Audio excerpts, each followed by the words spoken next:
Dr. Travis Taylor is finally breaking his silence. Minutes ago, he revealed that an entire episode of The Secret of Skinwalker Ranch was permanently banned, not because of safety, not because of technical failure, but because of something they recorded in the sky that night. A silent object hovering above the mesa disrupted every camera, sensor, and data log simultaneously. Production never aired the episode. Until now, no one knew why, and what Travis just exposed may explain why government officials arrived before sunrise. Subscribe before we continue. It began with a hesitation. During a recent behind-closed-doors interview for a scientific symposium, Dr. Travis Taylor was discussing the evolution of Skinwalker Ranch research when a reporter asked a casual question about never-before-seen data. Travis paused, long enough that the room fell silent. Then, instead of brushing it off like he had done countless times in past interviews, he leaned into the microphone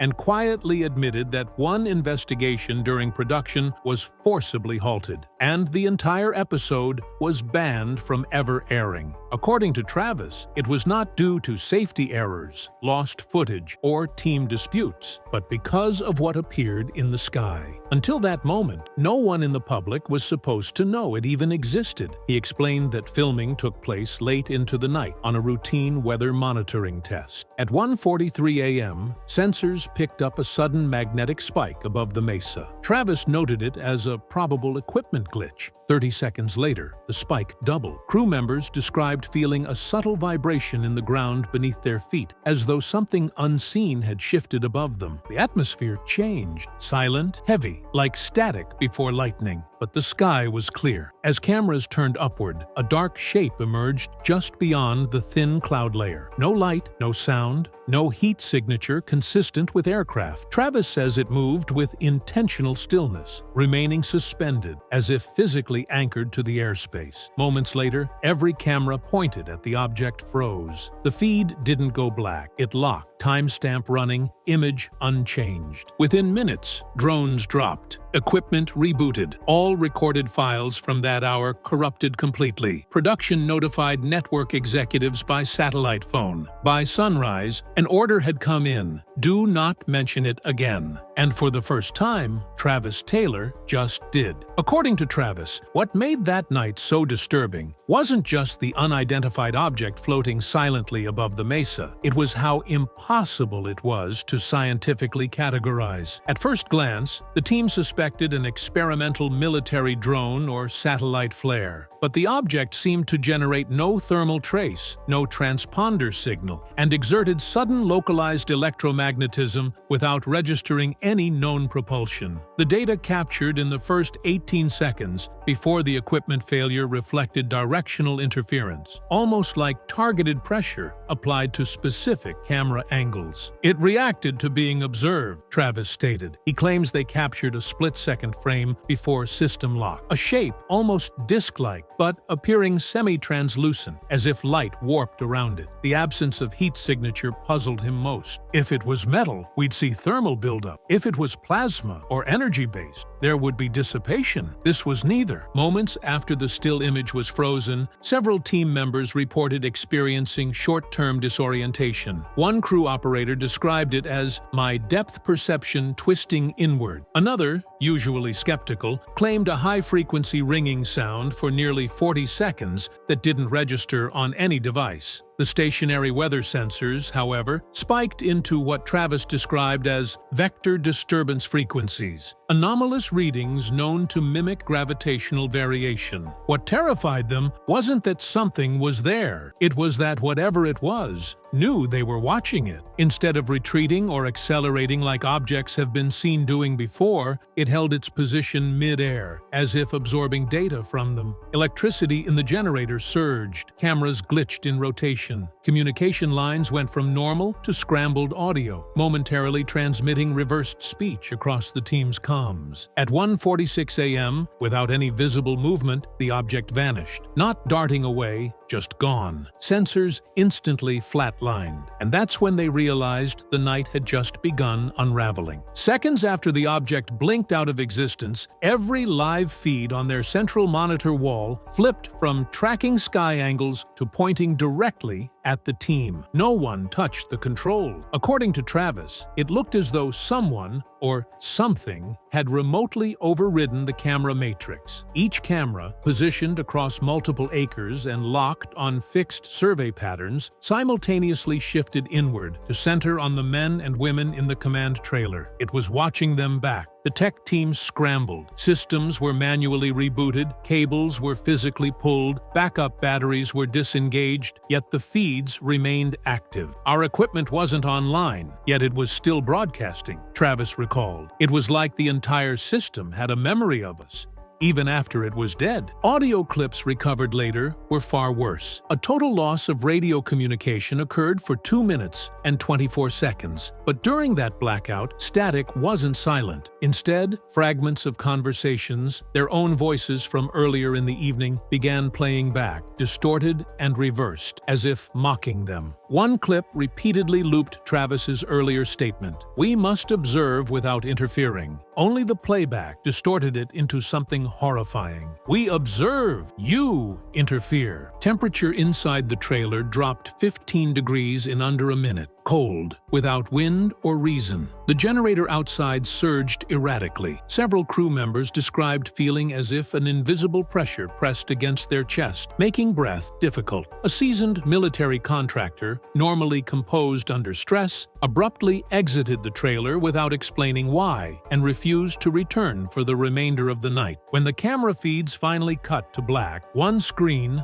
just one, remained lit. It showed an infrared silhouette standing approximately 40 yards from the trailer, not moving, no heat output, just an outline of a figure-shaped void. Travis stepped outside to confirm visually. There was nothing there, yet inside, the image stayed on screen until all power died. That was the moment he realized this wasn't just technology failing, it was being controlled. After the camera feeds cut to black and the silhouette vanished from the infrared monitor, the team retreated from the trailer, rattled but trying to regain control. Travis, always the scientific anchor, ordered a full reset of the command center. Backup power was initiated using portable generators, and 3 researchers attempted to re-establish baseline communications with the off-site monitoring facility. What happened next pushed the team from shaken to deeply disturbed. At precisely 2:13 a.m., while rebooting the external tracking system, the FLIR, forward-looking infrared, unit atop the ridge locked onto a moving target without user command. Startled, the tech team watched the object return at low altitude, traveling at a speed estimated between 400 and 600 miles per hour. Even more unnerving than its velocity was its flight pattern. It wasn't moving through the air. It appeared to phase or skip across the sky, leaving no thermal trail except during brief microbursts when it sharply altered direction at impossible angles. "This thing didn't bank like an aircraft," Travis later explained. "It pivoted like it wasn't flying, like it was teleporting in extremely short bursts." 3 seconds later, every animal in the surrounding field went silent. 25 seconds after that, seismic sensors registered a sudden, intense, energetic pulse originating above the mesa, approximately 250 feet off the ground. The atmospheric pressure spike caused several on-site monitoring tablets to shatter without impact. The smell of ozone filled the air, and a faint electrical crackling could be heard, described by one crew member as like static crawling across metal. The unidentified object paused directly above the mesa plateau, motionless for nearly 18 seconds. During that stillness, all remaining audio logging equipment captured a low-frequency humming that fluctuated between 17 and 19 hertz, the same range associated with migraine induction, visual disturbances, and flight or fight activation in humans. Several crew members reported nausea, disorientation, and extreme emotional unease. Then came what terrified them most. The object didn't just depart. It ascended vertically at such velocity, the instrumentation could only record the start of acceleration before contact was lost. No sonic boom, No visible displacement of air. It simply vanished. Moments later, the primary system console, which had remained offline since the blackout, powered back on by itself. A single message appeared across all screens. Not yours to see. No one in the command center typed it. That was the moment Travis Taylor realized this was no longer observation. They were part of the experiment, and the question none of them could shake was, how long had it been watching them first? The mesa went dark again after the message appeared on the monitors, but the team wasn't done processing what they'd just witnessed when another wave hit. This time not visual, but electrical. Travis ordered the remaining equipment to be shut down. He wanted controlled silence, no interference. Yet, even with power cut off at the breaker box, handheld EMF meters began spiking higher than any reading previously recorded on the ranch. The spikes weren't random, they were patterned. One meter flashed at 2.4 milligauss, then 4.8, then 9.6, ascending in a perfect doubling sequence as though mapped to a binary progression. Travis, shocked, muttered, "That's not natural. Something's counting." Before the crew could respond, the EMF readings jumped past measurable thresholds. The instruments overloaded and went silent. Immediately after that silence, every smartphone in the command area, powered off and with batteries removed, vibrated simultaneously. When they checked the screens, each displayed the same thing, a timestamp of 2:13:18. The exact second the object paused above the mesa before its vertical departure. They hadn't taken their phones outside. They hadn't stood beneath the object. It had marked them from afar. As the EMF wave continued radiating outward, crew members reported a strange static sensation along their arms, as though hair follicles were being tugged. One historian on site began speaking incoherently, referencing dates from 1776, 1947, and 2023 in rapid succession, none of which connected coherently. Another researcher suddenly vomited without showing any symptoms moments prior. Several described the sensation of pressure inside their ears, as though they'd entered a deep underwater descent. The most unsettling response came from a former military intelligence officer assigned to observe the ranch operations. He froze in place, eyes unfocused, and whispered, "It's testing our reactions. It's seeing how far it can push." When asked what it was, he blinked, regained awareness, and claimed no memory of speaking. Travis later theorized that the surge wasn't merely energy, it was directional stimulus, something probing both physiology and cognition. Minutes after the wave dissipated, a geologist monitoring subterranean channels reported a sudden pressure flux beneath the mesa, the same pattern observed before past anomalies involving cattle decompressions and light beam anomalies. The implication chilled Travis more than anything else that night. Whatever was above wasn't just affecting electronics, it was probing the people, testing what the human threshold was, and the energy signatures indicated one alarming truth, that whatever they encountered was not leaving. It was repositioning, waiting, or worse, preparing for the next escalation. Following the EMF surge, the research team was advised to suspend investigation and evacuate until conditions stabilized. Travis, however, insisted they review all data before leaving the property. "If we walk now without understanding what just happened," he said, "we may never get another chance." It would be a decision that many on the crew later regretted. At approximately 3:07 a.m., they attempted one final sweep of the mesa access point. 3 team members, including Travis, stepped outside the command trailer with handheld detection gear and radiation counters. Temperatures were stable. EMF was no longer spiking. But the moment they passed beyond the floodlight's perimeter, their radios crackled. Not with static, but with their own voices from earlier that day. One transmission repeated a phrase that Travis had uttered during routine setup hours earlier. "If tonight is quiet, we look deeper." Except the playback warped it. "If they're quiet tonight, we go deeper." The distinction hit hard. As they neared the mesa's shadow line, the ridge monitoring unit, completely disconnected since the blackout, activated on its own.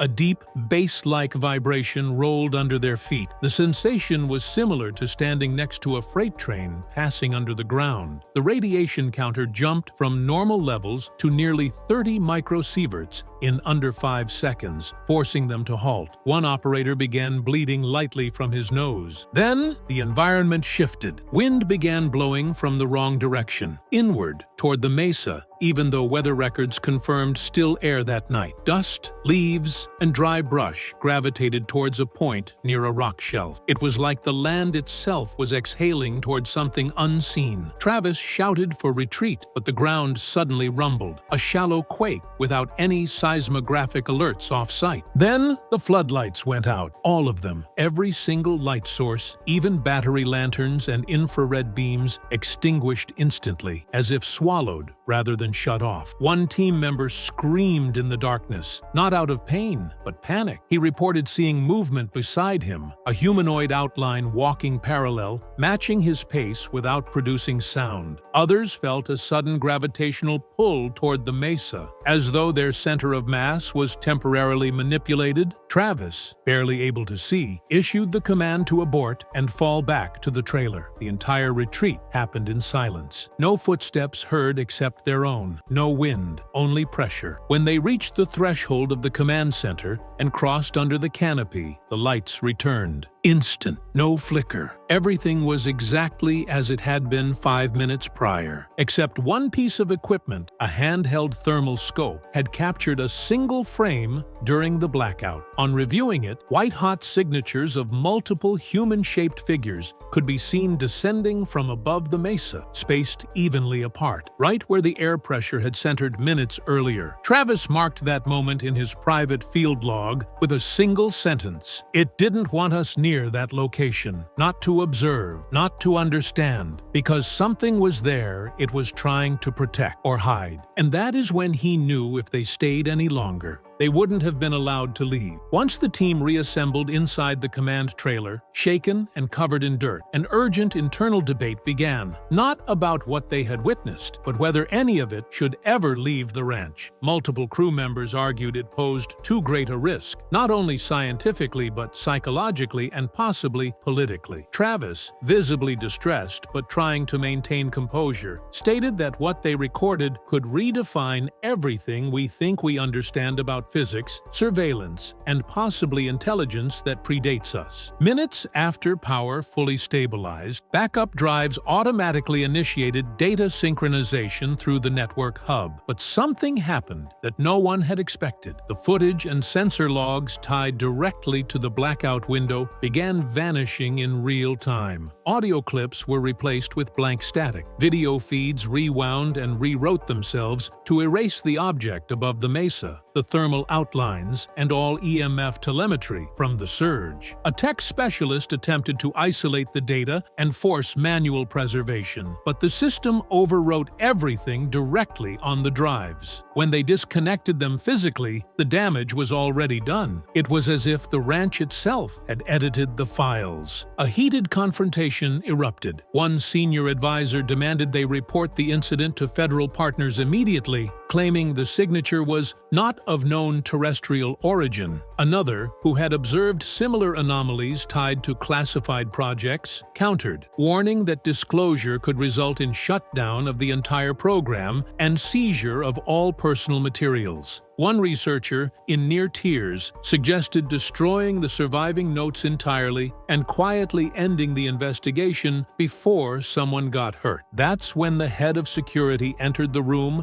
with updated clearance protocols from higher up. According to him, the incident had already been forwarded through encrypted channels, but the official response was chillingly brief. Suspend analysis. Do not pursue replication. Not for public release. No mention of safety. No questions about what happened. Just a directive to stop. Travis pushed back. He argued that halting investigation meant abandoning all scientific integrity. What we saw was deliberate, he said. Whatever interacted with us demonstrated the ability to not only affect our surroundings, but to erase our documentation of it. If we don't try to understand it, we remain at its mercy. But the reply that came next from the comms officer silenced the room. They didn't say, "Don't research it." They said, "Don't try to show it." That distinction landed like a warning shot. It wasn't that the discovery couldn't be studied. It simply couldn't be witnessed by anyone outside that compound. And so, that's how the decision was made. Not to deny what happened, but to contain it. The footage wasn't just lost. It was intentionally buried because someone or something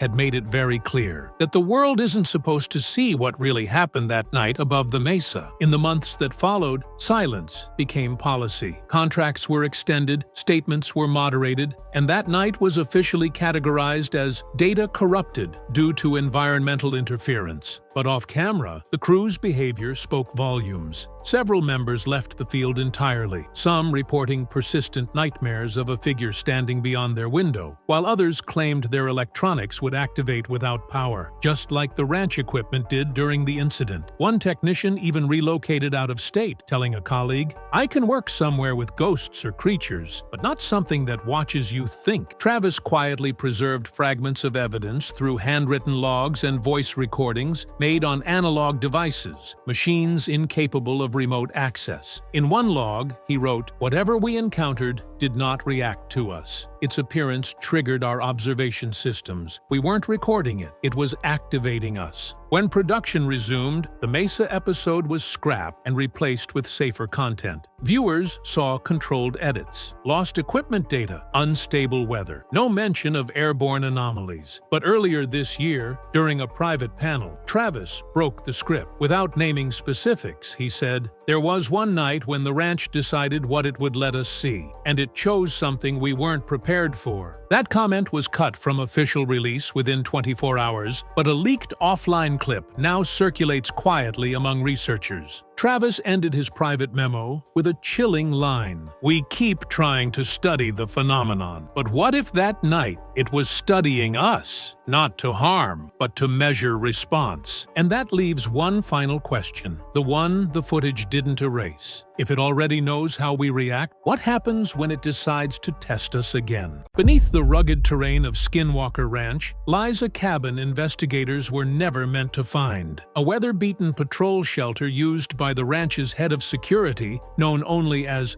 Dragon, has now been exposed as far more than a rest stop. What began as a routine patrol post unraveled into a classified containment chamber tied to decades-old psychological studies. What they dug up forced internal security to seal the site, possibly forever. Tonight, we uncover the truth hidden beneath the floorboards and why Dragon may have never been the guard. He was the test subject. Long before anyone on the current research team even knew it existed, the patrol cabin now associated with Dragon sat half-buried in silence at the farthest edge of Skinwalker Ranch. From a distance, it looked harmless, a faded structure with weather-beaten boards, a sagging corrugated roof, and a door that creaked in the wind like any forgotten storage shed meant for emergency supplies or feed sacks. Most new arrivals barely glanced at it. A building like that makes sense on a ranch often battered by storms. It blended in like a scar that time simply stopped noticing. But the silence surrounding it was louder than the wind that rattled its walls. The first sign something was off didn't come from inside, but from above. Years later, when aerial mapping was done for site monitoring, analysts noticed the cabin didn't appear on any historical construction record. No listing, no permits, no maintenance logs, nothing in prior land development files matched its presence. It was as if it wasn't supposed to be there. At first, staff assumed it had been added during the previous ownership transition. But when deeper archives were pulled, government land surveys from decades before showed that exact spot marked as Restricted Research Point, even before Skinwalker Ranch became public. Meaning, the cabin wasn't built where it made sense. It was built where something was already waiting. Satellite scans then revealed a second anomaly. The building's coordinates fell within a classified sensor monitoring zone, one that hadn't been disclosed during acquisition. Yet,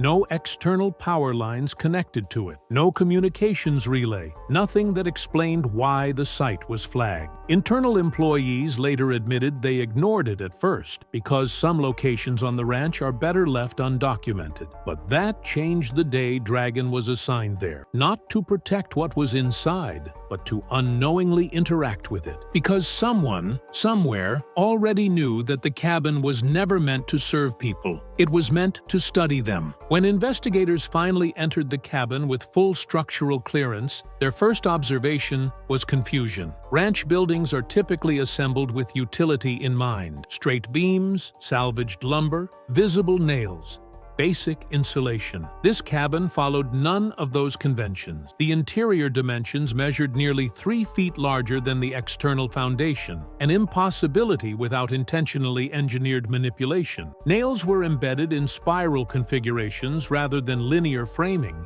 indicating repeated internal reconstruction, not to repair weather damage, but to modify chamber layout. Someone had rebuilt parts of it from the inside many times, not due to decay, but precision.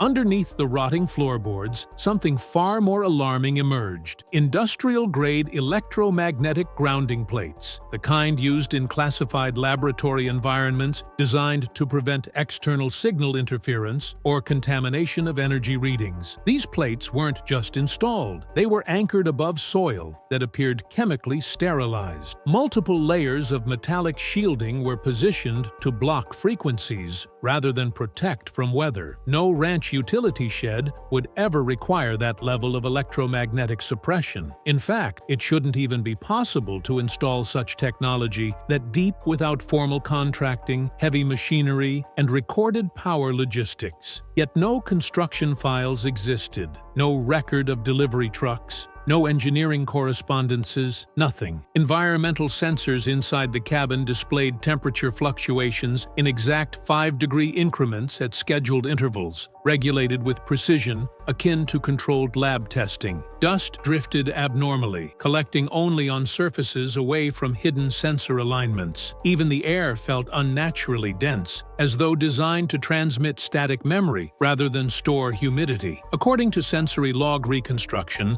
the space behaved less like shelter and more like an active test chamber tuned to interact with living cognitive presence. When the engineering blueprints surfaced through partial digital recovery, the reality became undeniable. The cabin was not built to protect staff from ranch phenomena. It was built to maintain sustained exposure to it. A passive observation box, manipulated to seem harmless, yet designed like a waiting trap with layered influence circuitry embedded into every board and beam. The real question wasn't how it was built without anyone noticing. It was who approved constructing a psychological exposure chamber disguised as a ranch shack. Dragon officially joined the security division, believing his role was standard: monitoring restricted zones, tracking perimeter breaches, deterring trespassers. On paper, his assignment seemed logical. In reality, he had been marked for this role years earlier. Data reconstruction from decrypted research archives revealed that his employment file overlapped with psychological compatibility assessments from a retired Cold War behavioral project. Traits flagged as ideal for long-term exposure testing: emotional restraint, high observational focus, strict adherence to routine, minimal reactive behavior, were identical to what his recruitment form highlighted as professional strengths. This match was not accidental. He fit a pre-established test subject profile. Internal logs recovered beneath the cabin listed those traits under a column labeled Subject Stability Threshold, Phase 3, Qualification. His name never appeared in full. Instead, his initials were cross-referenced next to coded reference strings, suggesting he was evaluated long before he stepped onto the property. What he believed was a standard security screening actually mirrored historical psychological trial formatting from classified personnel conditioning program. Investigators reviewing this alignment stated that he was not hired because he was well suited for security. He was placed because he was suited for influence induction.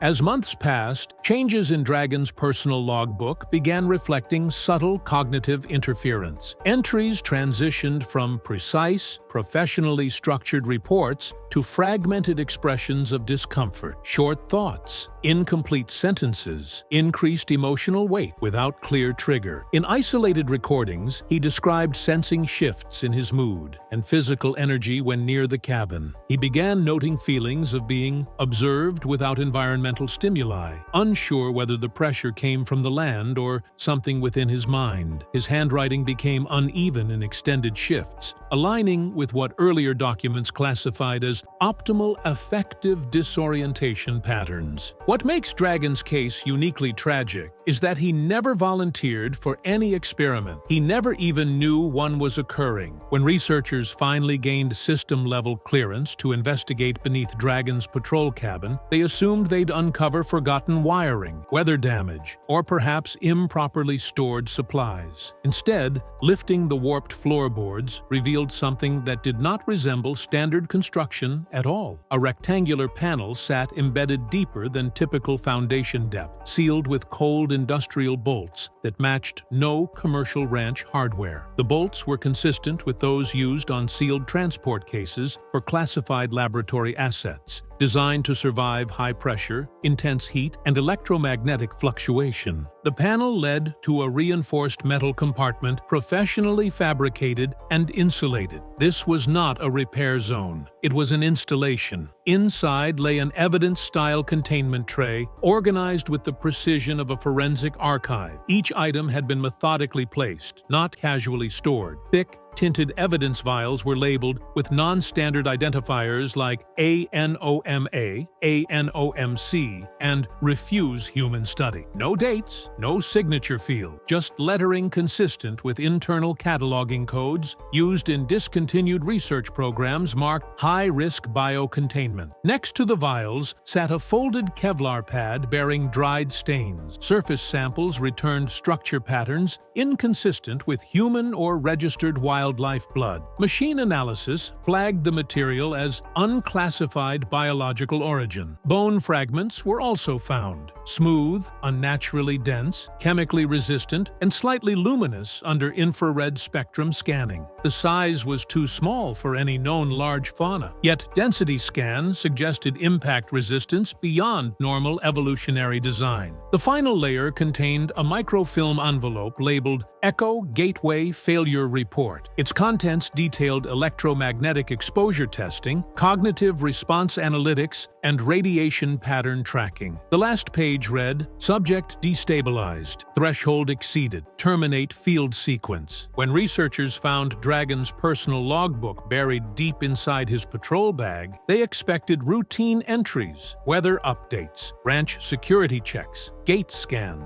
What they uncovered instead was the slow unraveling of a man who believed he was simply guarding property, unaware he was the one being studied. Early pages appeared normal: neat handwriting, precise notes on trail status, and motion sensor activation times. But midway through the journal, the tone shifted. Sentences grew shorter, words broke apart, handwriting slanted unevenly as if written with a shaking hand. And then, the timestamps began contradicting themselves. Several entries repeated the exact same minute, but described different emotional states each time. One line read, 0317, felt normal. The next, 0317, pressure behind eyes, like something pushing thoughts into place. Some timestamps were marked days into the future, others looping backwards, mirroring what was later discovered in the compromised security footage. It was as if time inside Dragon's memory didn't follow the outside world. More disturbing were the margin notes. They looked like medical-style observations, written in smaller, more controlled script, as if someone else had added them later. But forensic analysis confirmed it was Dragon's handwriting, only written while his brain was under intense stress. The notes referenced forced cognitive shifting, emotional override, recall disruption patterns. At first, investigators thought he was documenting symptoms. Later, they realized he was mirroring language found in the microfilm experiments beneath the cabin. One passage stopped the review team cold. Something watches from inside the walls, not with eyes. It waits for me to react before it does. I dream of walking away, but wake up standing in the doorway. The breakthrough came when analysts overlaid Dragon's emotional peaks, recorded in his logbook, with electrical and energy fluctuation reports from devices installed unknowingly inside the cabin wall. What the team discovered still causes silence whenever it's mentioned in internal briefing. Each time Dragon documented a spike in stress, confusion, or sudden emotional collapse, the structural monitoring systems registered sharp electromagnetic surges at the exact same timestamp, down to the second. This meant the environment was not only reacting to him, it appeared to be tracking his mental state in real time. Archived data from the recovered files showed layout diagrams of the cabin labeled Anchor Zone, Cognitive Trigger Line, and Exposure Conduit. These were not ordinary structural markers. They matched terms used during classified Cold War field research involving prolonged isolation and interaction with non-standard environmental stimuli. The cabin, according to these blueprints, wasn't intended to protect him. It was built to encourage contact with an unseen influence. Further review found audio interference synchronized with Dragon's log entries. In recordings captured during his patrols, low-frequency pulses appeared intermittently whenever he expressed heightened fear in writing. Special sound analysis revealed nearly inaudible human-like resonance waves layered beneath the low hum. When separated digitally, these pulses formed rhythm patterns resembling neural response triggers used in cognitive field tests. That meant whatever was affecting him wasn't random. It was behaving as though it was responding. But the most alarming finding wasn't found in audio or electrical logs. It came from thermal mapping scans conducted months after his final entry. The scans revealed a consistent temperature dip, exactly 5 degrees, for 7-minute intervals, matching the precision of Dragon's behavior shifts mentioned in his journal. Exact timing, exact change, every single day. What the team uncovered next was something that had never been discussed on camera, not during official briefings, not even behind closed doors on the ranch. When experts finally processed the microfilm labeled Echo Gateway Failure Report, the contents shattered any remaining assumption that Dragon was merely the first person affected. It revealed there was a previous subject, someone who was never supposed to be mentioned again. The report, dated decades earlier, described an experimental phase that took place long before Skinwalker Ranch became known to the public. The subject was placed in a structure almost identical to Dragon's cabin. Same electromagnetic grid layout, same internal dimensions, same proximity to the anomaly. But unlike Dragon, that individual was not monitored openly. They were monitored remotely. And according to the final line of the failure report, contact escalation exceeded psychological tolerance threshold, resulting in systemic collapse. Nowhere did it mention a rescue attempt. Even more disturbing, temperature logs, behavioral field responses, and radiation interference patterns from that abandoned test perfectly mirrored Dragon's data nearly 40 years later. This implied that whatever force was interacting with him didn't just recognize the setup, it remembered it. It was behaving as if the experiment had restarted. Handwritten in the margin of one microfilm page were the words, "Pattern persists. Entity preference indicates continuity." That simple phrase terrified analysts. It meant what was being studied might not be reacting randomly. It was showing recognition. And then, just beneath that phrase, a final note in faded ink. Subject history must remain undisclosed. Current anchor unaware of precedent. The discovery of the envelope marked "If I don't come back" shifted the entire investigation from scientific analysis into something deeply personal and terrifying. It was not stored inside the locker, where evidence was meant to be kept. Instead, it was hidden behind a thin wooden panel near the back wall, like someone wanted it to remain secret unless things reached a point where returning was no longer an option. The message inside was short, written in Jason Dragon's own handwriting, but it read like the words of someone who no longer trusted his thoughts. He didn't speak about threats the way investigators expected. He didn't refer to a creature or a presence or even a direct danger. Instead, his message described a shift inside himself. He wrote that he began waking up in the cabin without remembering ever lying down. He felt emotional responses that did not match what he was thinking. And most chilling, He believed something was trying to learn through him. He described moments where he felt drawn back toward the cabin after leaving, like his instincts had been reprogrammed. At one point he wrote, "When my mind goes quiet, I feel it try to speak through the silence." That sentence alone broke several researchers emotionally. Next to the note was a small folded photo. It showed Dragon standing outside the cabin during normal patrol, appearing calm and focused. But what was handwritten on the back made experts question whether the person in the picture was even the same man who wrote the letter. The words read, "This is me," before the cabin noticed. The note ended with one final warning,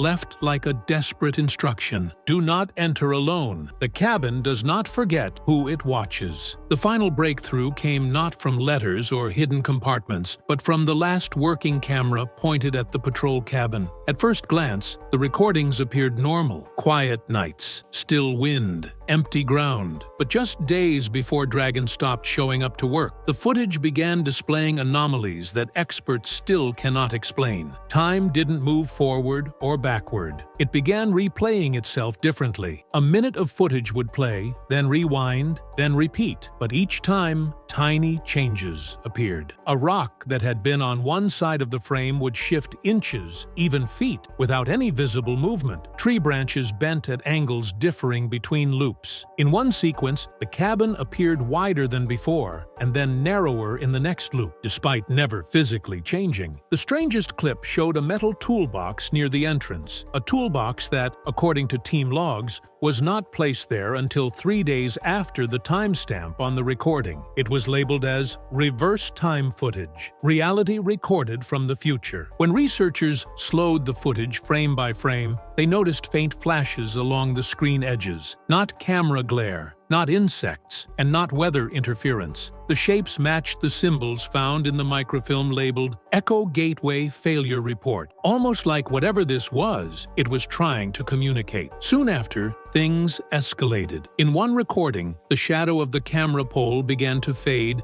until it disappeared altogether, even though the real pole was still standing outside. Then the entire image turned black. No error codes, no static, no signal loss, just silence. Over the next 24 hours, every camera facing the cabin stopped working the same way. Not because the devices broke, because something stopped allowing them to see. The decision was made to seal the cabin permanently. Dragon avoided interviews. The team locked the evidence, and Skinwalker Ranch quietly marked the area as restricted. Just hours ago, the excavation team at Skinwalker Ranch uncovered something buried beneath the soil that no geologist, engineer, or scientist on site could identify. What began as a structured environmental dig became an emergency extraction after the ground shifted in a way no recording device could explain. High-speed cameras captured a brief disturbance, and what appeared to be a heat signature rose from below before collapsing inward on itself. Tonight, we break down the discovery still under review. Before we continue, make sure to subscribe for updates. Skinwalker Ranch has long been described as a place where the impossible becomes physical, where strange lights streak across the sky, where animals behave unnaturally, and where sensors record movement long after the crew has gone silent. Located in northeastern Utah, this isolated property first gained notoriety through decades of unexplained encounters reported by local ranchers, cattle vanishing without a trace, electronic devices draining instantly, and shadows captured in motion despite no visible subject. Over the years, the ranch earned a reputation that turned curiosity into caution. It became known not just as a hotspot, but as an intelligent environment, one that reacts. When modern investigators took control of the property, they approached it with science, not fear. The objective was simple: observe, record, and find a rational explanation. But what made this excavation different was that the team did not decide to dig based on legend. They dug because of data. 3 months prior, A high-resolution ground scan detected an unusually dense object 8 feet beneath the soil, near a flat clearing close to the western ridge. The scan showed structured layering, not random mineral compression. Initial theories suggested potential historic debris, maybe remnants of an old ranch foundation or even long-buried machinery. However, what turned interest into immediate investigation was the pattern. The readings did not move naturally with ground composition. Instead, they appeared to shift slightly over time, almost tracking with electromagnetic changes above ground during atmospheric anomalies. The excavation zone remained inactive until last week, when a sudden spike in thermal variance aligned perfectly with a recurring energy burst captured at 2:23 a.m., matching previous unexplained events. That was enough to authorize the dig. The moment the ground was broken, it became clear the team was not simply uncovering history. They were disturbing something still responding. To understand why the excavation took place exactly where it did, investigators traced the data back 6 months. During routine monitoring near the western ridge, a series of pressure variations were detected just beneath the soil surface. At first, analysts believed these fluctuations were caused by temperature-related expansion, possibly from buried sediment layers. But what stood out was the pattern. The pressure changes appeared only during high electromagnetic readings above ground, often right before camera interference. It was as if whatever lay beneath responded to activity, not conditions. The team marked the area for future evaluation, but placed the investigation on hold due to safety protocol. According to documented guidelines, no soil disturbance was permitted near known interference zones without independent confirmation. That confirmation came 4 weeks later when a ground radar sweep revealed the anomaly had shifted location by nearly 8 inches. The change was too precise to be caused by erosion or seismic activity. A senior geophysicist remarked, "Geology does not migrate with atmospheric fluctuation. That's behavior, not layering." Still hesitant, researchers decided to run a low-impact test. 2 remote temperature probes inserted 1 meter apart at shallow depth. Within 12 hours, both probes recorded identical heat spikes, followed by immediate cooling. That level of synchronization is extremely rare in soil testing. Moments later, a motion detector placed near the ridge triggered without any visual contact. The crew assumed it was small wildlife until multiple sensors fired in sequence across an aligned path, leading directly to the marked dig site. In field notes, the lead investigator wrote, "It has never been us moving toward it. It has always been moving toward us." That line influenced the final approval. The excavation was greenlit with one priority: retrieve whatever was beneath before it shifted again. The team expected something unusual. What they encountered went far beyond anomaly. The excavation began at exactly 9:30 a.m. under controlled conditions.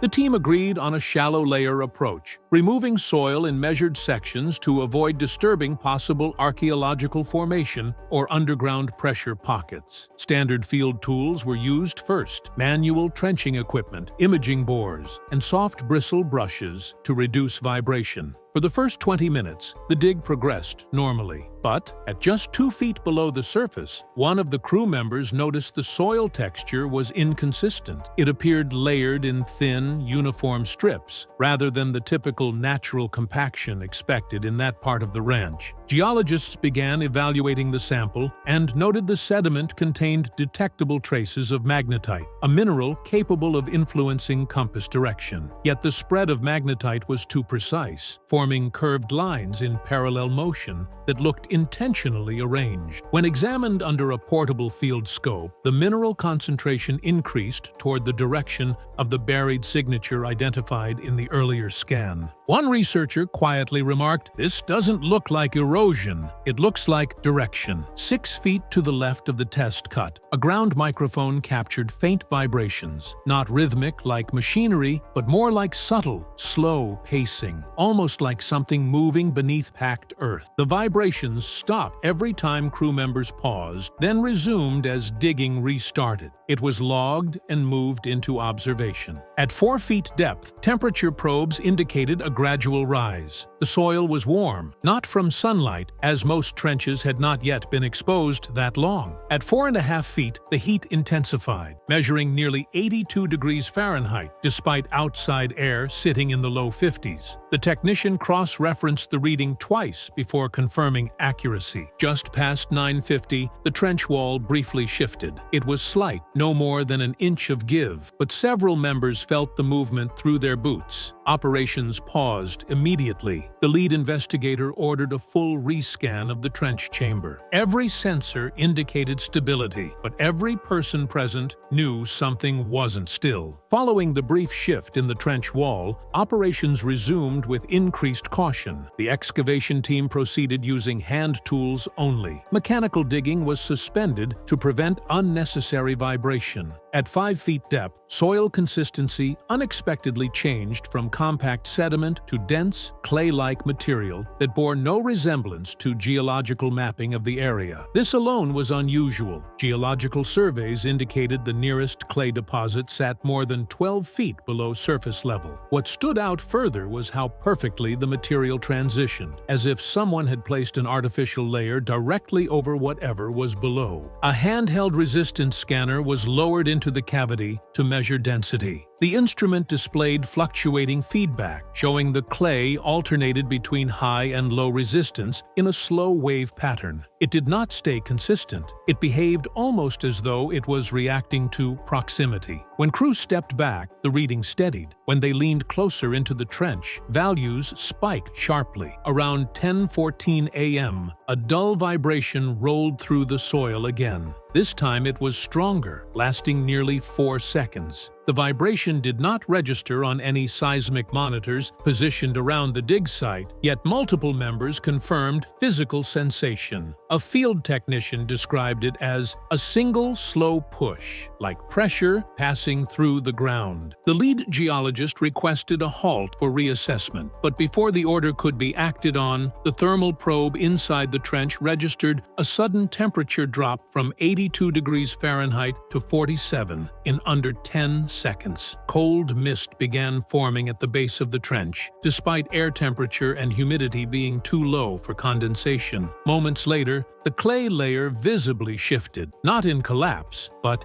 in retraction, as if movement originated from underneath. High-speed camera footage captured strands of material drawing inward toward the center of the trench in a slow spiral. Digging was immediately suspended. No one spoke for several seconds. One senior surveyor finally broke the silence. If this is geological, then the ground is behaving with intent. Following the unsettling retraction of the clay layer, the crew regrouped above ground for a rapid operational review. The lead investigator reminded everyone that their objective was controlled recovery, not forced extraction. Digging would continue, but not until additional safety methods were deployed. Motion sensors were repositioned at the trench perimeter, and an airborne LiDAR scanner was activated to detect micro changes in surface structure. Josh Gates requested that all activity be documented in real time, with focus on input versus response, to determine if the disturbance was reacting directly to crew presence. At 10:33 a.m., a slow follow-up excavation began. Using non-metallic sampling tools to avoid interference, 2 researchers cautiously removed the soft clay layer in thin sections. Beneath it, they found compacted soil, darker than anything previously recorded at the site. When illuminated with a forensic light source, the layer reflected faint blue-white streaks,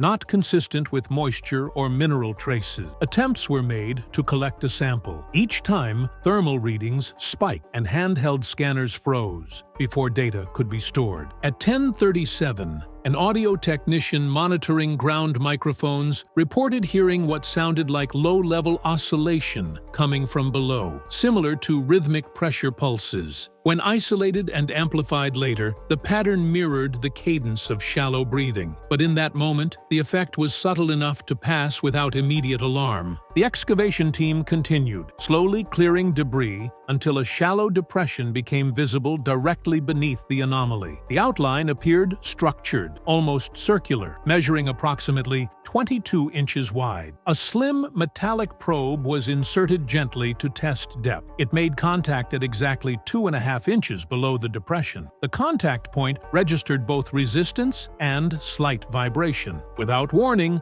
all 3 humidity sensors surrounding the trench fired simultaneously. A faint ground tremor followed, lasting less than a second, yet strong enough to cause one tripod to shift. No seismic anomaly appeared on the monitoring station. The geophysicist nearest the trench stepped back and said quietly, "It's not reacting to pressure. It's reacting to inspection." The decision was made to stop digging, but what happened when the cameras kept rolling would permanently change how the team approached the site. After the decision was made to temporarily halt digging, the excavation team remained on site to observe the trench for potential stabilization. Cameras continued rolling in wide coverage, capturing the area without the interference of human movement. At 10:45 a.m., a micro-drone equipped with thermal and pressure sensors was deployed to hover inside the trench and conduct a non-invasive survey of the depression. For the first few seconds, the drone appeared stable, but as it rotated to adjust position,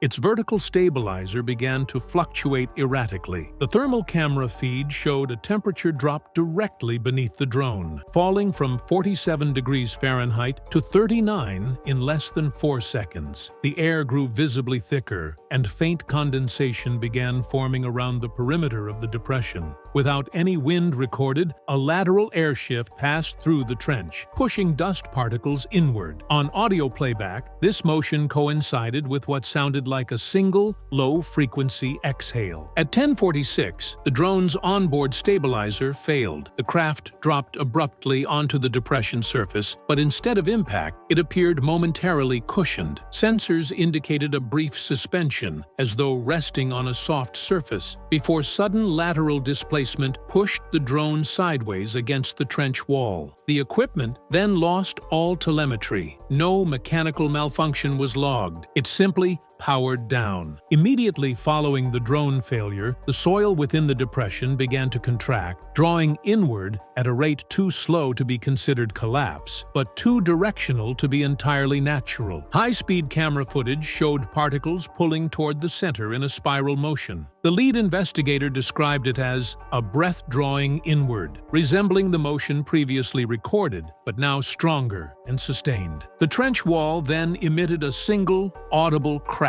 Several crew members instinctively backed away. One field technician stepped forward to secure a sensor unit when the ground shifted again, this time extending toward the surface in a pulse-like wave. The excavation chief raised a hand and gave the order: complete hold, no further contact. What happened next escalated beyond physical disturbance. The site was no longer reacting to digging. It was reacting to observation. As the trench remained sealed and all digging ceased, the crew took several steps back to establish a safe perimeter. Cameras were repositioned to wide-angle formation, and a full observational silence was initiated per emergency protocol. For nearly 30 seconds, the site remained still. No temperature variations, no pressure anomalies. The team noted the calm, but did not approach. Then, without warning, the thermal imager detected rapid expansion in the center of the depression. At first, it appeared as a heat bloom, measured at 54 degrees Fahrenheit, higher than any reading recorded that morning. But what made the display alarming was the pattern. The bloom was spherical, expanding outward in intervals almost identical to a steady pulse. At 10:48 a.m., the expansion reached the trench edge. Soil lifted upward slightly and began to vibrate in sync with the pulse signal. Cameras captured the movement clearly, fine particles shivering across the surface, as if something was pushing up from underneath. The excavation lead raised a hand to call for full evacuation procedures, But before the command was finished, the pulse changed. Instead of radiating outward, it stopped abruptly and reversed direction, pulling all loose soil toward the center. Instruments recorded a suction force, strong enough to disrupt sensor positioning. One tripod slid almost an inch toward the trench wall. A technician stepped forward instinctively to stabilize it, but froze when the thermal monitor displayed a shape. For 5 seconds, the screen revealed a concentrated heat outline, roughly human-sized, positioned directly beneath the trench. The signature did not resemble geological structure. It appeared upright, motionless, and angled toward the surface. It then expanded slightly, as if reacting to the camera angle, before collapsing inward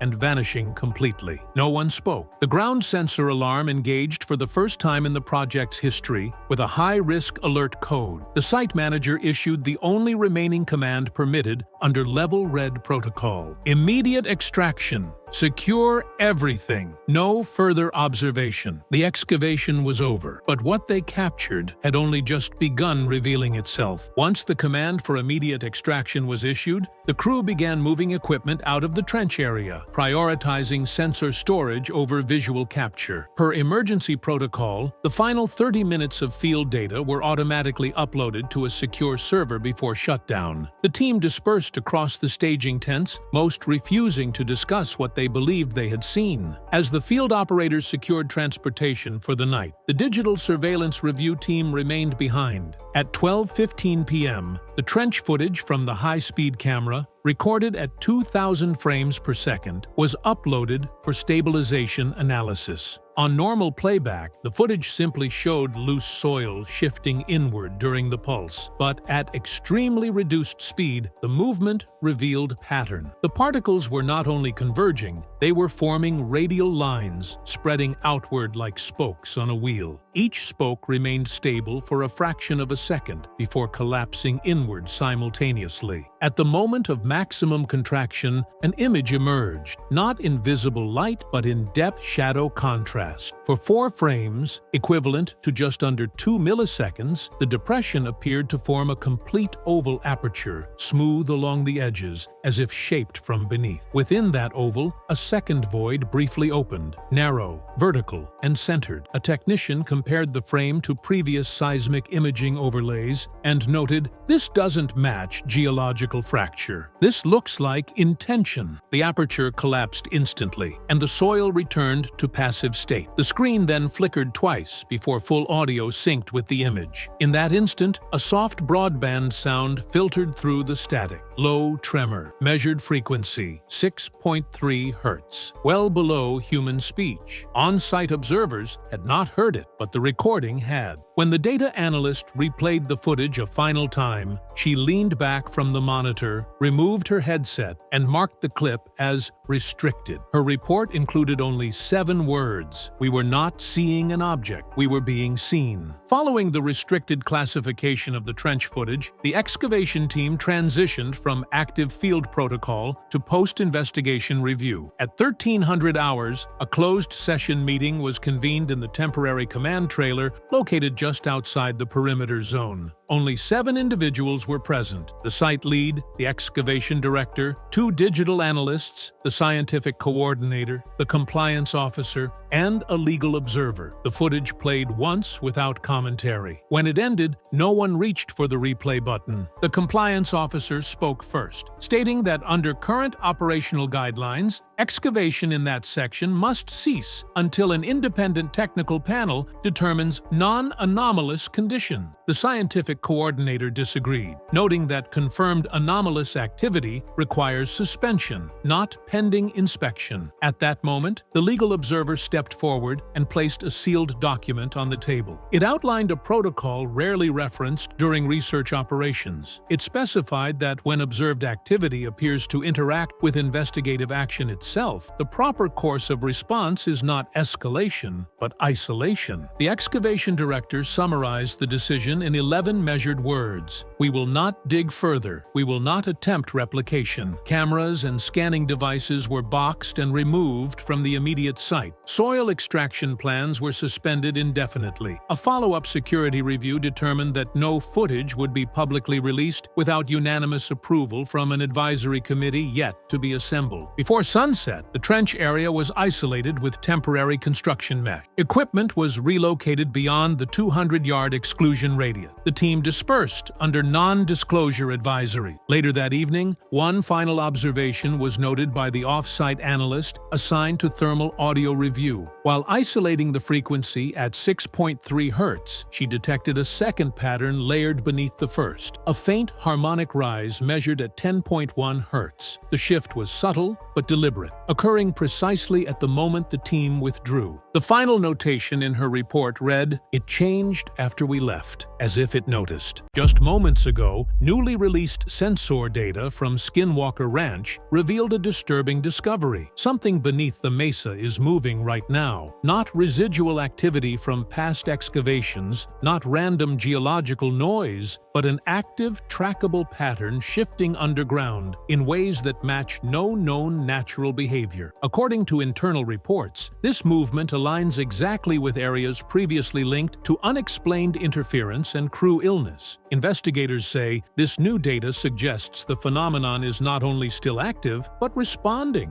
Subscribe now, because tonight's findings may confirm that whatever lies beneath the ranch has just reawakened. For months following the halted excavation, Skinwalker Ranch entered a state of monitored silence. No digging, no invasive scanning, only passive data gathering. The assumption among analysts was straightforward. If they left the ground undisturbed, activity beneath the mesa would gradually stabilize. And for a while, that appeared to be true. Minor tremors were recorded, but nothing unusual. Then, late last night, the automated monitoring system flagged an alert from beneath the mesa that immediately invalidated months of cautious optimism. For the first time since the shutdown, the ground didn't just react, it initiated. At 1:03 a.m., seismic mapping software registered a pattern unlike the random interference typically seen during anomalous spikes. It was directional, shifting laterally, not vertically, tracing a defined path across the underground scan grid. The anomaly moved 4.8 meters east, paused for exactly 12 seconds, then continued north toward a previous staging zone used during earlier core sampling. What alarmed analysts was not just the motion itself, but what it aligned with. The movement traced the exact positions where key personnel stood during final excavation, down to the recorded foot placements of field techs captured on satellite positional logs. Phil Torres, who was first contacted to verify the reading,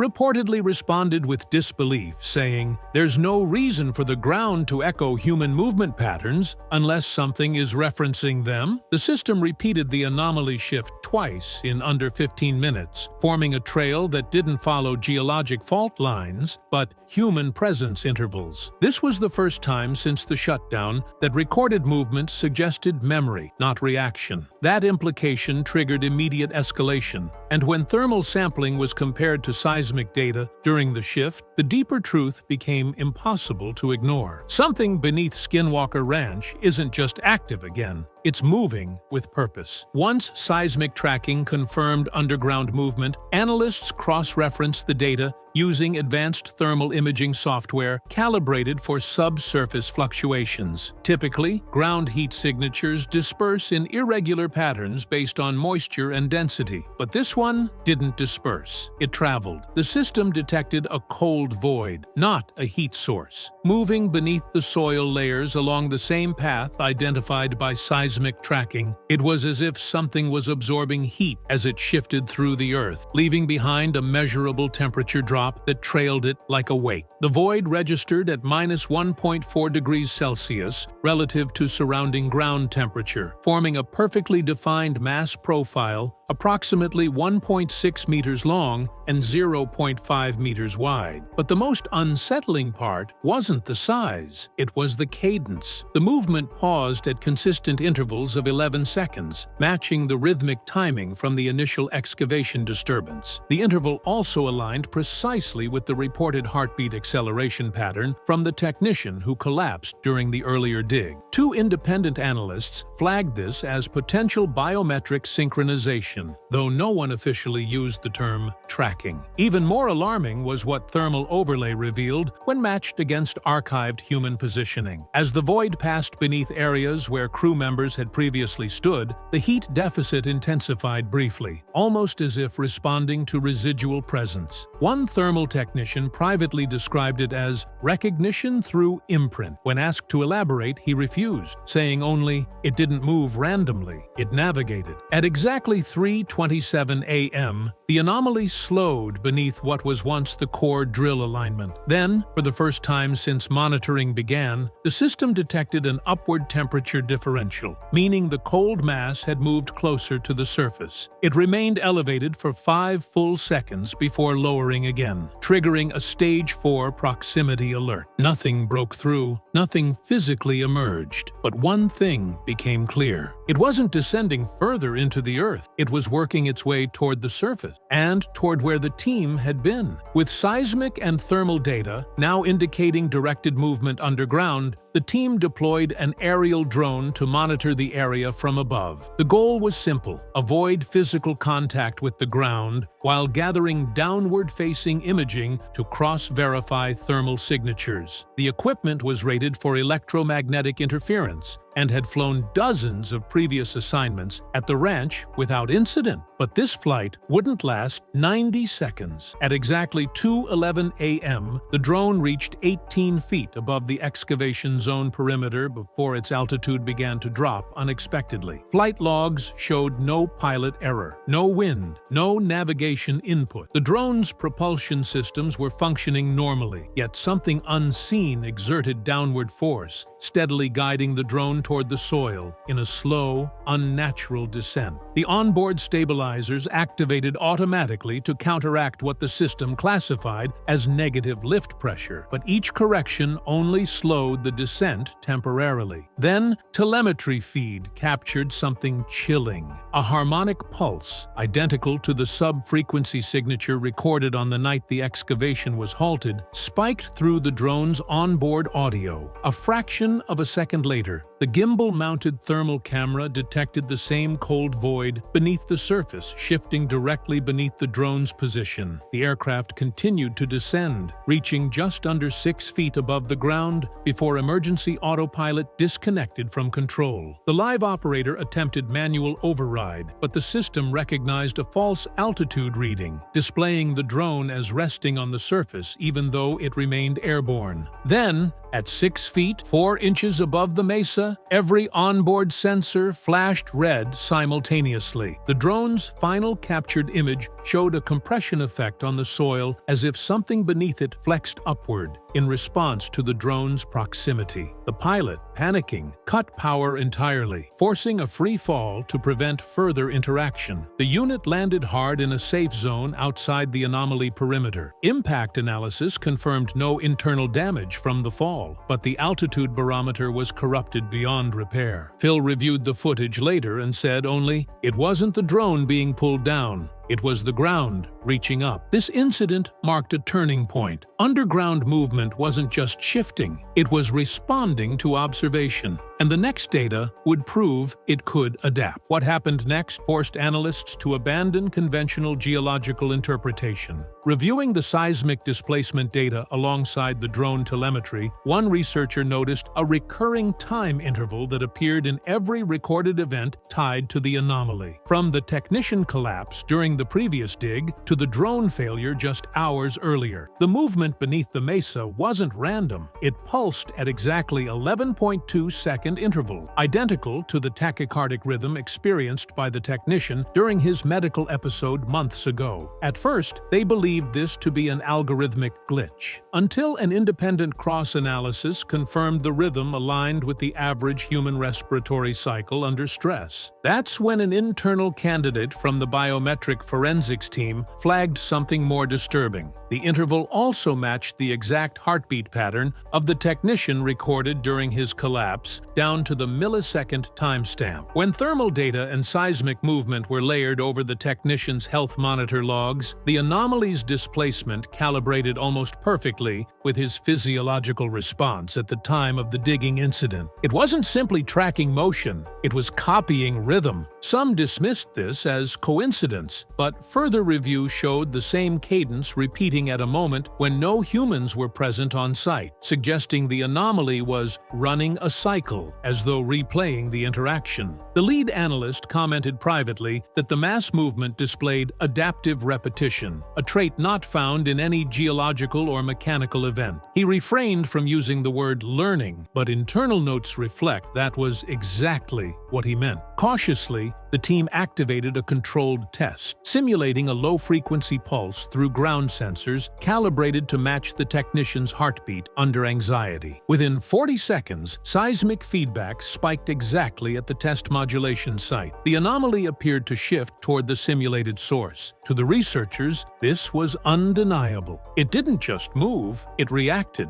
and if it could react to physiological rhythm, then it was potentially interacting with human stress response itself. No one vocalized it at the time, but the unspoken realization left the room in silence. This wasn't just environmental. It behaved as if it remembered them and could come back. After reviewing the seismic and thermal data showing reactive rhythmic movement, the team began searching for what could have reactivated the anomaly after months of inactivity. There had been no excavation, no drilling, and no direct intervention at the site. Instead, the only new operation involved non-invasive ground scanning using high-frequency LiDAR and subsurface mapping tools positioned along the mesa's edge. These systems were chosen specifically because they wouldn't disturb the soil, but what they didn't anticipate was that detection alone could function as interaction. The scan was initiated at 22:41 the previous evening, targeting a zone adjacent to the original excavation site. Within minutes, the software identified inconsistencies in the soil density, areas shifting micrometers at slow intervals. What puzzled the analysts was that the movement wasn't increasing, it was synchronizing with the scanning pulses. The anomaly appeared to adjust its timing to the mapping signals, forming a delayed echo effect that mirrored the scan cycle. It wasn't resisting detection, it was aligning to it. The next hour saw the mapping team increase depth resolution, which should have produced more detailed readings. Instead, the scan abruptly returned conflicting surface profiles, showing layered fluctuations inconsistent with time progression. The deeper the scan attempted to see,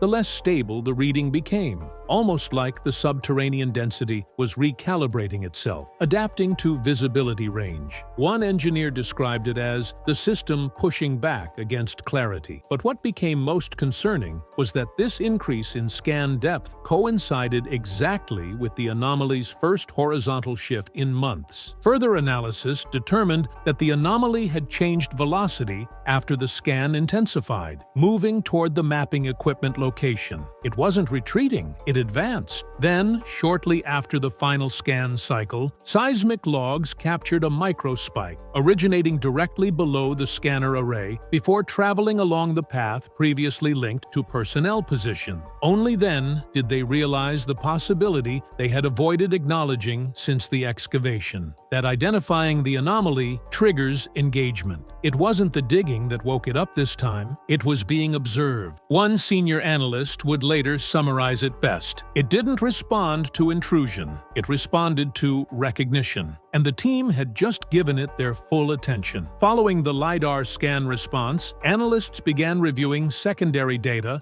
collected from auxiliary monitoring devices positioned around the testing zone. Among the files was a ground microphone acoustic stream assigned only to backup archival storage, not intended for active review. The recording was triggered automatically when the seismic irregularity reached threshold status. Initially dismissed as subsoil friction noise, one engineer isolated the track and noticed a repeating modulation embedded within the waveform. It wasn't random. It followed the same 11.2-second cycle detected in seismic activity and temperature variation. When the file was amplified and slowed by 75%, the pattern became clear. It wasn't a constant resonance. It fluctuated as if responding to external input, but the most unsettling moment occurred when it was run through dynamic filtering. What had appeared as low-frequency vibration shifted tonal profile and began mimicking cadence markers associated associated with vocal resonance. Engineers stared as the filtered data output resembled breath, deep,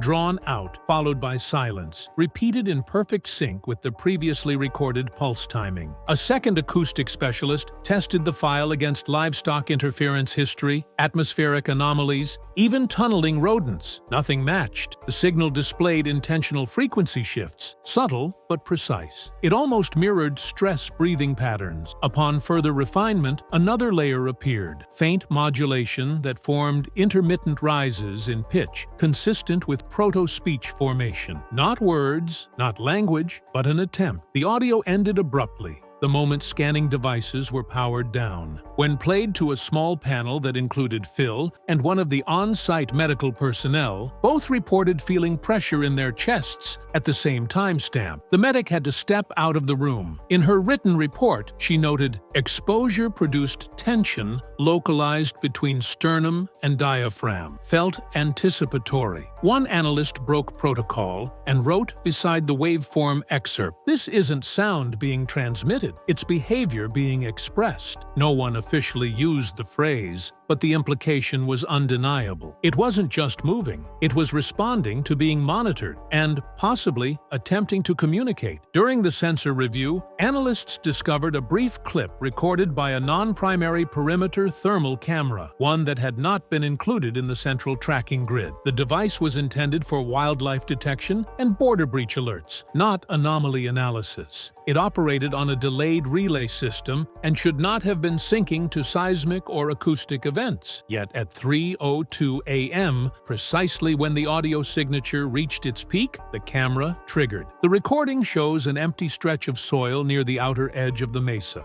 undisturbed and motionless under low-light infrared. For 6 seconds, nothing happens. Then, the ground begins to bulge. Subtle at first, almost imperceptible. Dirt shifts upward, not from pressure above, but as if something below was pushing gently against it, testing resistance. The compression rises roughly 2.5 centimeters before settling back down, leaving no visible trace afterward. When slowed down and enhanced, the bulge appears to briefly maintain an outline, approximately 1.7 meters tall if extrapolated vertically, not in a humanoid form, but in a density field matching the dimensions of prior underground void movement. The anomaly did not breach the surface. Instead, it receded like it was aware of being observed. A faint distortion trails outward, correlating directly with the chest pressure sensation reported by crew members earlier in the night. The camera's metadata indicated a motion trigger from below origin, even though no sensor on that device should be capable of detecting subterranean displacement. Analysts attempted to rerun the file, but on subsequent viewings, the bulge did not reproduce in the same resolution. Raw data remained intact, but visual clarity degraded, as if the thermal snapshot had destabilized after extraction. A shaken technician described the first viewing in his notes. "It rose toward the camera like it was checking if we were still watching." The clip was immediately added to restricted files, marked under non-physical expression, potential conscious environmental reaction. A new threshold alert was added to the system. Classify anomaly, subsurface emergence behavior. None of the crew at ground level had seen the event live. If the footage hadn't been caught on archive relay, no one would have known it happened. Within hours of confirming the thermal emergence recording, an urgent internal advisory was drafted and circulated to senior personnel. It did not follow standard incident reporting format. It was written as a directive. The message, stamped "Immediate Operational Cease, Subsurface Interaction," explicitly prohibited all excavation, drilling, scanning, or sensor-driven probing beneath ranch soil until further notice. Even low-impact mapping procedures were suspended. The advisory emphasized that current field activity had transitioned from observation to engagement without deliberate intent, posing what was classified as unquantifiable kinetic risk. Brandon Fugal personally convened an emergency remote briefing. Witnesses said his tone was controlled but noticeably more severe than during the previous shutdown. According to internal sources, he stated, "This is not about containment anymore. It's about recognition.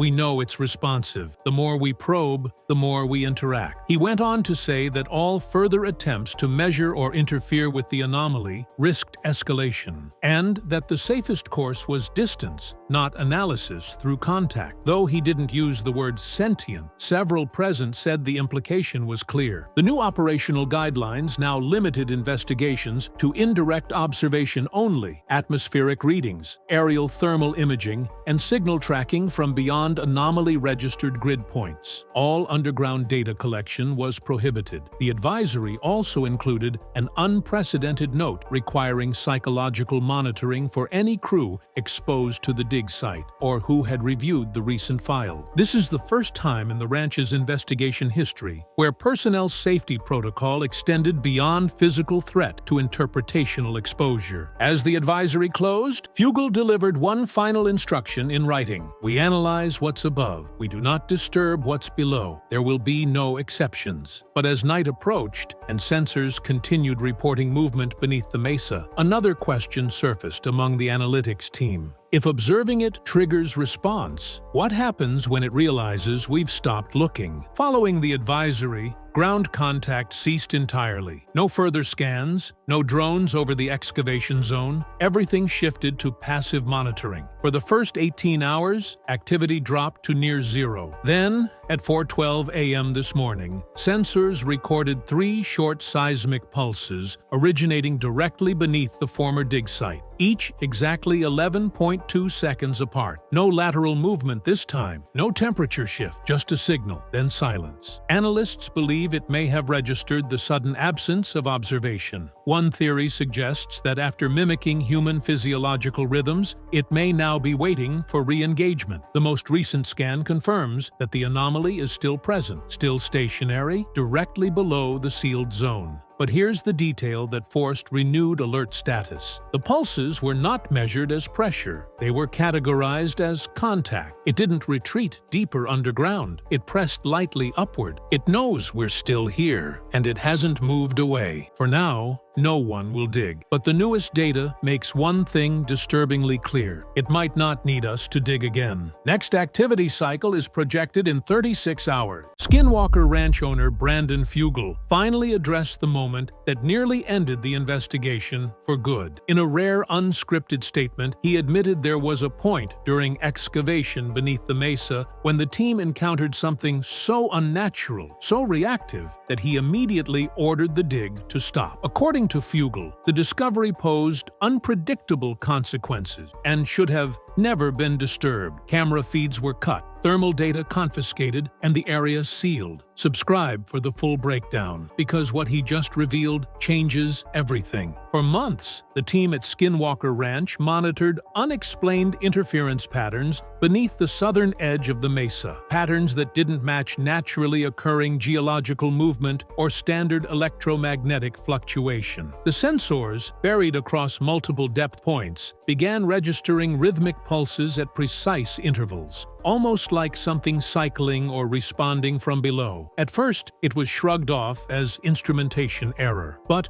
when multiple systems, thermal, seismic, and radar, recorded the same frequencies simultaneously, attention shifted. Brandon Fugal initially resisted excavation. Despite being the owner and main financial backer, he repeatedly warned that disturbing soil at locations with active anomalies had historically resulted in escalation, referencing earlier incidents when drilling triggered unexplained mechanical failures and skyborne activity. Pressure to investigate mounted after an unmarked low-pressure point was detected below the mesa that showed no geological reason for existing. The team believed there could be an underground structure, potentially artificial, buried, and undisturbed. Fugal hesitated, but approved the pre-excavation radar survey under strict environmental containment protocol. When ground-penetrating radar returned an image, angular, with seemingly straight-lined contours, debate erupted. Phil Torres argued it could be a chamber or collapsed facility. Technical staff believed it might be natural stratification, but the most unsettling point came from an acoustics consultant who noted the returned echo profile aligned more with open density, as if something hollow existed beneath them. Several advisors suggested pausing. A Ute tribal liaison quietly recommended avoiding that specific area, recounting generational warnings tied to that stretch of the mesa, stating, "The ground remembers what's placed in it." Fugal considered canceling, but after multiple failed attempts to explain the readings conventionally, he reluctantly authorized Stage 1 soil removal under daylight supervision only. The first dig was shallow, controlled, minor, and monitored live. Nothing unusual occurred, but as depth increased past the first meter, the anomaly reacted differently. Equipment stability dropped sharply, sensors failed to recalibrate, and the pulse pattern intensified. From that moment, the team believed they might not just be uncovering something, but possibly interacting with it. And as they moved deeper into the earth, reactions intensified. The moment the ground shifted was coming, and no one was ready. The excavation entered its second stage at 10:03 a.m., under strict control and supervised by both geological and technical personnel. With the initial meter cleared, everything appeared stable. Instrumentation still flickered occasionally, but no obvious environmental hazards emerged. A light wind moved through the canyon. Crew members later noted that it felt deceptively calm, as if the location was waiting. As the excavator dug past the 2-meter depth, however, the sensors, previously pulsing at irregular intervals, suddenly began registering at exact 10.6-second cycles, active across multiple platforms simultaneously. This forced the team to pause and recalibrate. The calibration failed. Drone reconnaissance was deployed next, but both drones experienced unexpected downward thrust, even with stable weather readings. Flight logs showed artificial interference manipulating altitude controls. The machines struggled to ascend more than 10 feet above the dig site. Engineers assumed electromagnetic disruption, but Phil Torres privately suggested something in the ground seemed to be pulling, as though resisting aerial observation. The digging resumed manually to avoid triggering automated system reactions. By late afternoon, the exposed area revealed discolored soil compressed into distinct layers, unnaturally flat, not consistent with natural sedimentation. A geologist pointed out faint trace elements of compounds that should not exist at that depth unless introduced artificially. The moment that raised the most concern came when a contractor accidentally placed his gloved hand against the soil deposit. He reported feeling a low-frequency vibration in his sternum, like a heartbeat inside rock. He removed his hand instantly and claimed his chest felt tight for several minutes. Data collected from localized ground sensors at that exact moment registered a 0.2 microtremor, despite no seismic activity recorded within 200 miles. Phil requested deeper core sampling to understand what lay beneath the newly exposed strata. Fugal hesitated, but approved the test given the emerging significance. As the core drill advanced, air pressure around the site began dropping. For 17 seconds, sound meters detected a compression wave moving outward from the shaft. Yet, no wind occurred. The crew started hearing faint, rhythmic thumps, felt through their boots, not heard through the air. One technician later wrote it felt like being above something, breathing. They kept digging. None of them understood that what they were encountering wasn't being uncovered. It was responding. And within hours, the first truly alarming shift would take place. Because when night fell over the mesa, the ground itself began to move. Dig operations had ceased for the evening at precisely 6:48 p.m. While surface-level conditions remained outwardly stable, multiple team members had filed quiet concerns about prolonged internal unease. The monitoring posts were left active overnight per Fugal's request, collecting ambient seismic, thermal, and radio frequency data. Just before midnight, the first alert triggered automatically on the remote surveillance terminal. What registered initially appeared as a microquake, but the pulse signature did not match geological behavior. It was too symmetrical. Data compared against ambient wave patterns suggested directional energy pulsing from below, not lateral displacement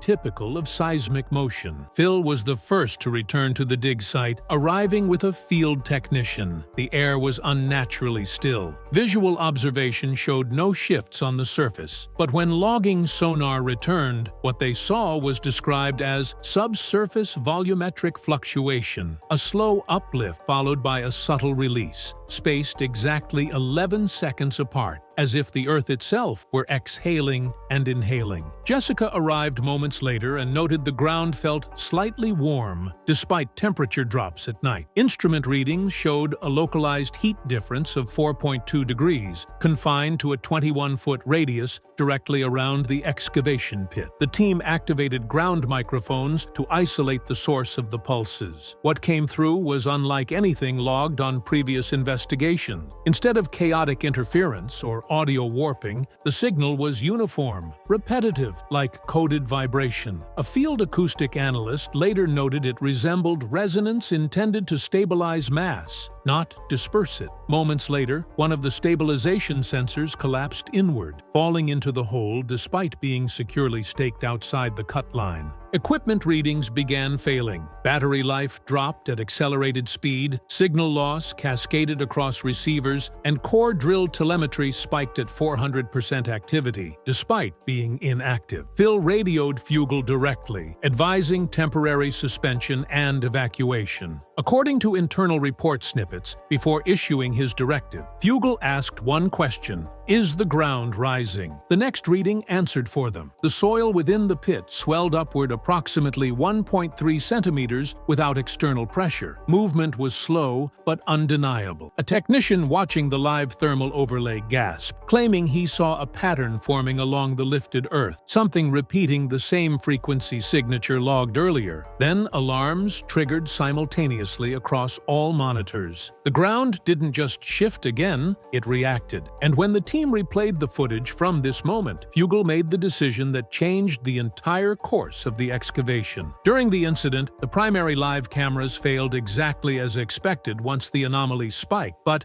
an auxiliary security feed stored on an off-network recorder kept running. It wasn't part of the official telemetry grid and only existed as a backup, intended for visual asset security. Hours later, when the crew reviewed the footage, nobody expected to see anything beyond static. What they found instead became the most alarming piece of visual evidence ever recorded at Skinwalker Ranch. At 11:53 p.m., as the soil rose and then slowly settled, the camera captured a distortion forming just beneath the excavation rig. It appeared as a faint compression ripple, followed by a sudden pull inward, like mass was consolidating in a localized pocket. Infrared overlay, for a split second, registered a human-sized void occupying the exact center of the pit. But unlike regular temperature anomalies, this one showed no heat signature, no reflection, and no surface disruption. It appeared, stabilized momentarily, and then sank deeper, as if aware of observation. Slow-motion audio sync revealed a harmonic tone that flickered precisely when the distortion appeared. One analyst said the anomaly looked like something under the soil was testing the surface tension, not breaking through, just applying pressure. When replayed with contrast enhancement, it appeared that faint branching cracks formed cyclically in the dirt, not random patterned, suggesting controlled stress. That's when Brandon Fugal, watching remotely, uttered the words later repeated in confidentiality: "Shut it down! We should have never dug there." The excavation officially ended in that moment, but the ground did not stop reacting. The moment the auxiliary feed was replayed and the anomaly's behavior confirmed, Brandon Fugal arrived at the control hub unannounced. Witnesses describe him as unusually calm but visibly tense, watching the footage on silent loop. After a prolonged pause, he requested the final seismic overlay. When the technician zoomed in on the subsurface displacement model, Fugal reportedly whispered, "It's zeroed in on the excavation point." Moments later, localized vibration returned, this time increasing in frequency, mirroring the exact timestamp where the technician earlier reported chest pressure. The crew noted that the readings didn't resemble geological activity at all. Instead, they displayed progression, targeted movement shifting lower into into the shaft. At 12:07 a.m., he issued the official order. "Seal it immediately. No more cutting. No more testing. We shouldn't have dug there." Those words froze the room. Production halted. Excavators were withdrawn. Within minutes, the site became restricted, and the crew was repositioned outside the containment zone. Engineers attempted to document residual sensor output, but the readings began fluctuating independently, even with all equipment disconnected. Battery packs dropping to zero, core sampling rigs warming unexpectedly, and minor electromagnetic pulses clustering around the excavation rim despite zero incoming power. One contractor reported that the soil reshaped slightly again, this time not upward, but compressing toward the perimeter, like the ground trying to reset itself. He refused to continue work and later filed for removal from the project. Fugal personally instructed that the dig zone be filled and sealed with reinforced mineral packing, not standard soil. He demanded that no personnel re-enter the site until further notice and insisted that data logs skip automated cloud backup to prevent off-site distribution. In post-brief discussion, his stance shifted from curiosity to containment. "Whatever is beneath this mesa," he said, "it wasn't meant to be disturbed, and it knew when we tried." What he didn't expect was that the anomaly would continue reacting even after being buried. After the dig site was sealed and equipment disconnected, the crew expected activity to cease immediately. Instead, sensors that were supposed to be offline began transmitting residual readings without any recorded power source. Auto-logging captured a sequence of faint but consistent fluctuations in the newly packed material, as if something beneath it was still adjusting. At 1:14 a.m., nearly an hour after shutdown, the remote seismic monitor registered directional movement, not toward the excavation pit, but away from it. Slow,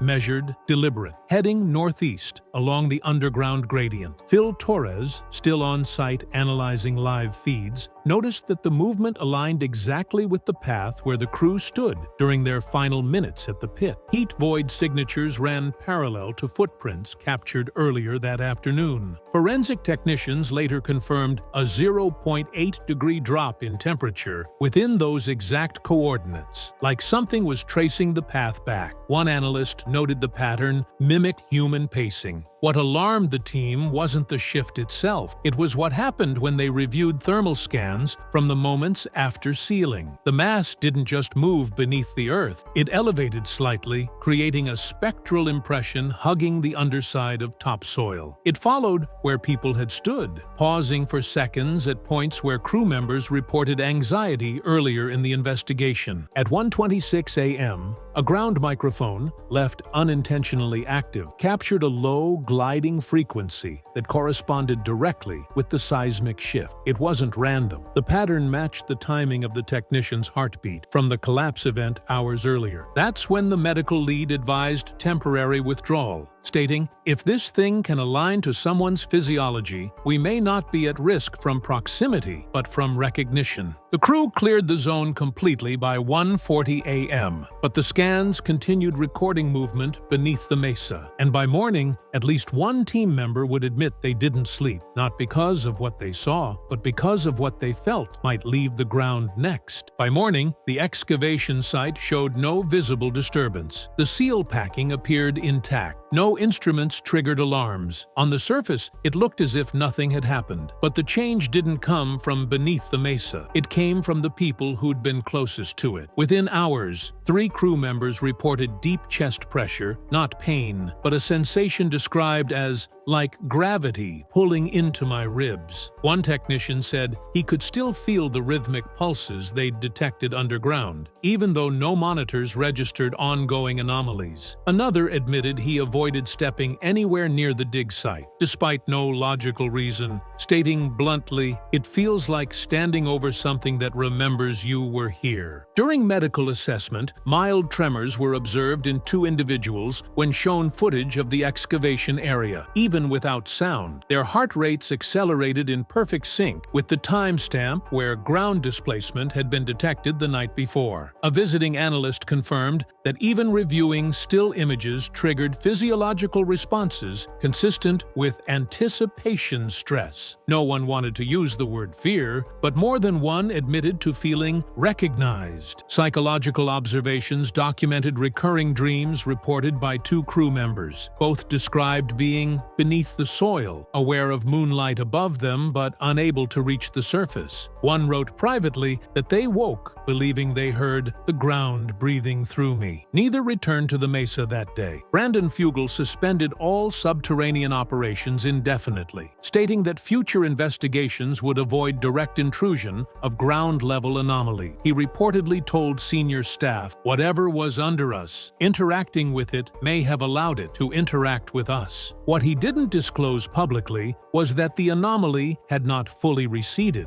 and in the hours ahead, records would reveal it wasn't finished reacting. Earlier today, when pressed during a recorded interview about why excavation beneath the mesa was halted without public explanation, Brandon Fugal finally addressed the event directly. His response was brief but deliberate. He stated, "We began digging because we believed we were investigating something passive. What I realized too late was that we were interacting with something active." The room fell silent. He went on to explain that while the team expected geological feedback or possible industrial remnants, what appeared during the survey showed signs of conscious reaction. "It didn't behave like pressure release. It behaved like awareness," he added. When asked whether the team had disturbed something, Fugal paused before replying, "I believe we caused an environmental response that was not naturally occurring, and we should have never dug there." He emphasized the decision to cease operations was not made out of caution, but out of prevention. His final comments suggested deeper concern than logistical risk. Some discoveries should only be observed, not touched, because once you interact with them, they can interact back. The interviewer attempted to clarify if the phenomenon posed danger to the public. Fugal didn't answer directly. Instead, he said, "We sealed it because it reacted to attention. And if you air something like that, you amplify it." Seconds later, the network cut to a break. When cameras returned, no further questions about excavation were allowed. Following Fugal's statement, internal sources confirmed that the excavation site remains sealed under reinforced containment material, now monitored exclusively through remote sensors at carefully controlled intervals. No crew members are permitted to physically step onto the location without written authorization from both the medical supervisor and Fugal himself. Even then, conditions stipulate daylight-only presence and zero soil disturbance. Recent reports state that new anomalies continue to register intermittently. Subtle changes in ground density patterns, low-frequency audio traces, and occasional microfluctuations in thermal readings. None have escalated beyond initial thresholds, but analysts note that each event spikes when historical footage from the dig is reviewed in proximity to the mesa. Production officials have quietly moved excavation operations to alternate areas with less sensor interference. Equipment originally used in the dig